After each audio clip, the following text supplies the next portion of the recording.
Magandang araw mga kamais. Ang pag-uusapan natin ngayon ay patungkol sa isang post ng ating kamais. Ang tanong niya ay tungkol sa pagtatop dress ng mais. Ang tanong niya, ang kanyang post is December 10 daw niya na itanim yung kanyang hybrid corn.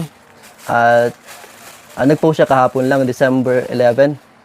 So, nasa 32 days na yung kanyang mais.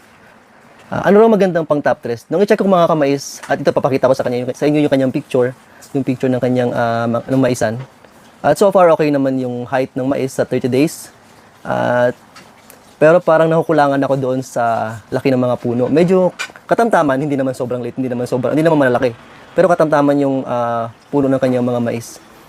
Kung ako yung may-ari ng mais na to, ang i-recommend ko is application o yung approach na gagawin ko is siguro ang ratio is 2:1 ng abono. Alam naman natin na pagka top dress na yung mais, dapat mas nangangailangan ito ng potassium at nitrogen. Sa nitrogen, sa status ng kanyang mais, sa stage ng kanyang mais, siguro average na lang o i-maintain niya lang yung dami ng nitrogen na kailangan niya. Pero pagdating sa potassium, more on potassium siya. Sa edad na 30 days, malayo pa yung gap up to 50 days pa bago yun mamumunga. So, malaki pa yung makukonsume niya na potassium. At alam natin na pagka magsisimula na mamumunga ang mais, mas maraming tubig ang kailangan nito.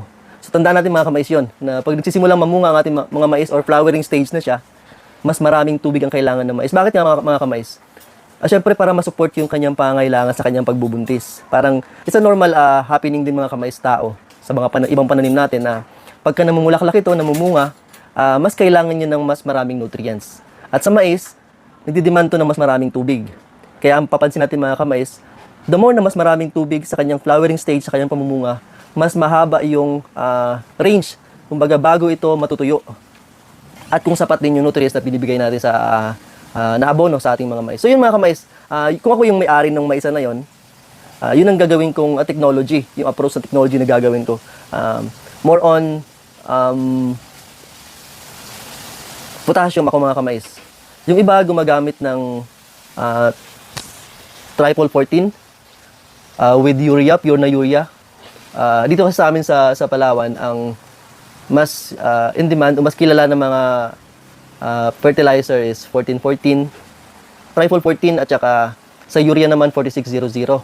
Bihira dito yung Yara brand na triple 15.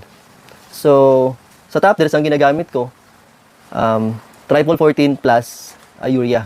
So yun mga kamais, tips ko yun mga kamais. At kayo siguro maobserbahan nyo rin yung stage ng mais ninyo, kung ano yung mas pangangailangan niya sa panahon ng pag-aabon natin. So yun mga kamais, tips natin sa ngayon. Hanggang sa muli, paalam.